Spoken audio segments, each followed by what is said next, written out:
Hello everyone, this is Aisha and I'm going to tell you about the books that you can study for dental materials. About the dental materials part, you should actually know that there are a lot of books, not a lot of books, but there are certain books that are available, but you have to be very choosy when you take a book, because when you just grab any book at all, there are a lot of problems, like the definitions are not of the standard which the big book will have and the teachers and the professors will recommend. The teachers do not like the small book definitions because those definitions are mostly not even up to the mark.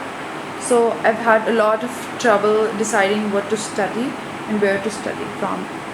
Anyways, the first thing about dental materials is get yourself a good book.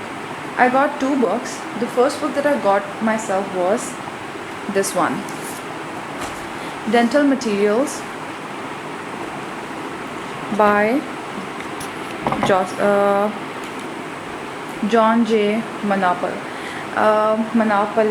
I think, but we actually call this book JP because of this thing written under it over here, JP. I don't think it's quite focused. I'm going to focus it for you first. So here, so this book is what I bought at first. So I started studying from this book, but my teacher didn't like the definitions in the book. He actually thought that the definitions are not up to the mark and the definitions need to be more precise. But the thing is, you need good definitions to impress the teachers. You need definitions from the big books, the books that the professors are reading themselves.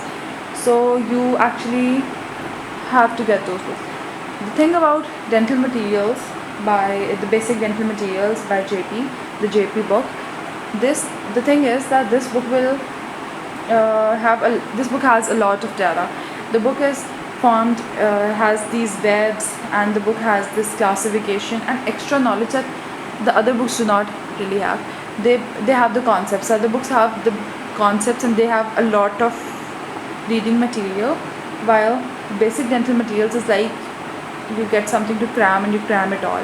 It has a lot of stuff, so you are actually able to cram it all because it's given in bullet points, and that actually makes it quite easy for you to learn. But the definitions and the compositions, my teachers do not like the compositions in this book and they do not like the definitions, so I don't touch the book when it comes to compositions and definitions. I started off with this book, I did some chapters from this book, but now as I've just matured a little bit, so I've moved on from this book. I'm not touching this book a lot, but I keep it around. So if I want an answer, or I want to mark something, or I want to write definitions and compositions, or I want to correct definition and composition, I use this book. If I see a definition in the big book, if I see some extra knowledge in the big book, the concept in the big book which I think I will forget in some time, I write it on the small book. But what I like, I'll tell you later what I do, what I prefer. Now this is the book that I'd ask you all to buy. This is Phillips Science of Dental Materials. This is the best book. This book is like, you'll love the book if you get it, and obviously you have to get it because most of the teachers love this book. Most of the professors love it. This is actually a big book. Look at the size. This is the size of the book. I'm sorry about the paper though. I was making some notes, but this is the big book.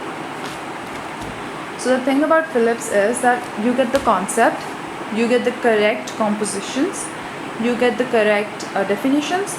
In the start of the book, in the start of each chapter, like you can take an example like impression materials, like this. So in the start, they have given all the key points, the key terms.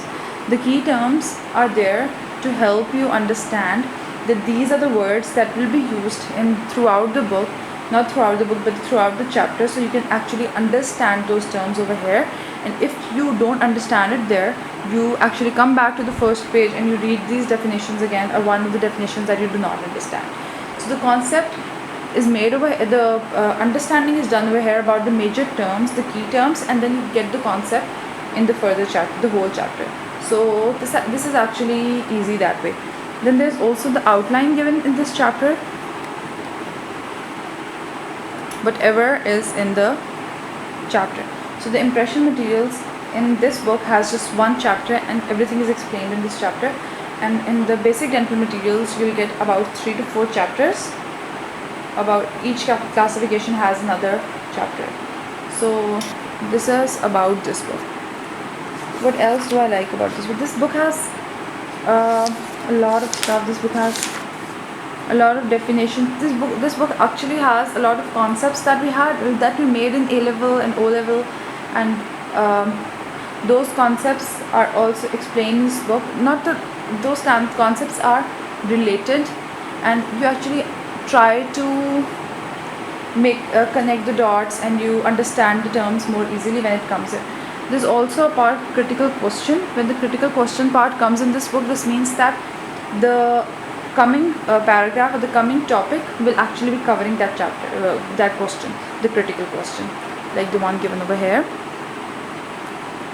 So if this question is here, then the dimensional stability and the rest of the chapters, the rest of the part will actually be covering this question. But this makes you think about this question beforehand, so you have a better understanding of the chapter.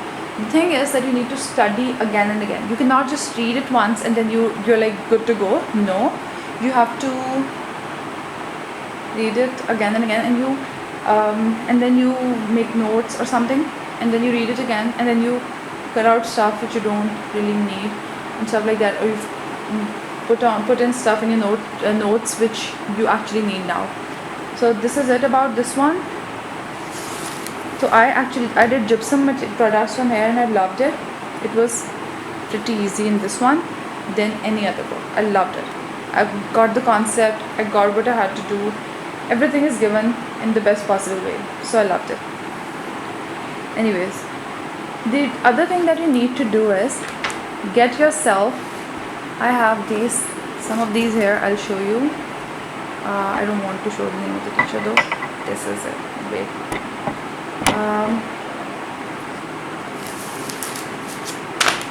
These are the printouts of my professor's lecture slides. So when I get the printouts of my professor's lecture slides, I make some of the notes. This helps me very well because I know what I have to study and what I'll be examined on. If this is a viva, the professor will most probably ask from his own notes, and what he wanted me to learn in the class, he'll be questioning from there. The other thing about the vivas is that the teacher mostly expects me to answer from Phillips.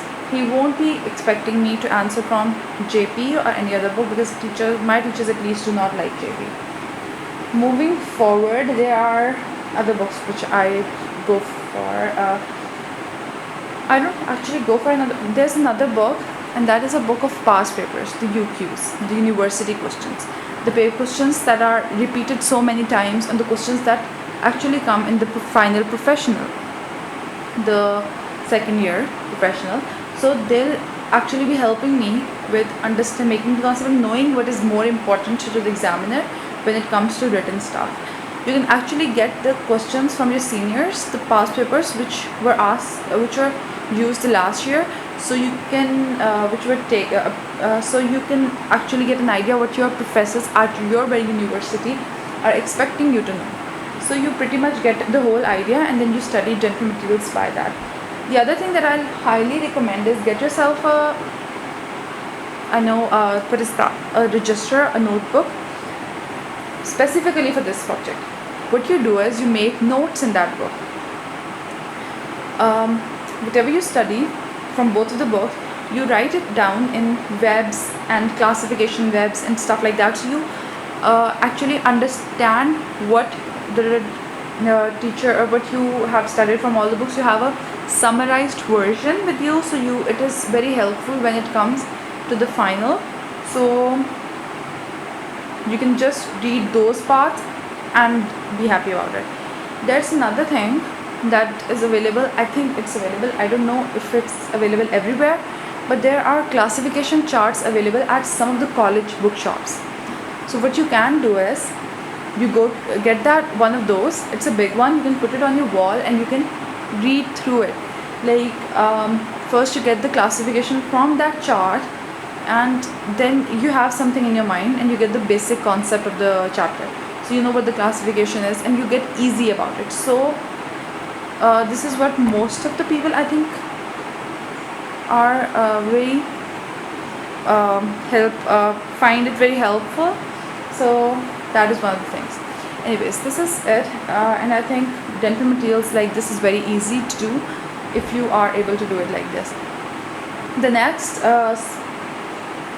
video that I'll be doing will be about the how to study pharmacology in dental materials, the books I'll be suggesting, which I use and which normally a lot of people are using. Thank you for watching this one.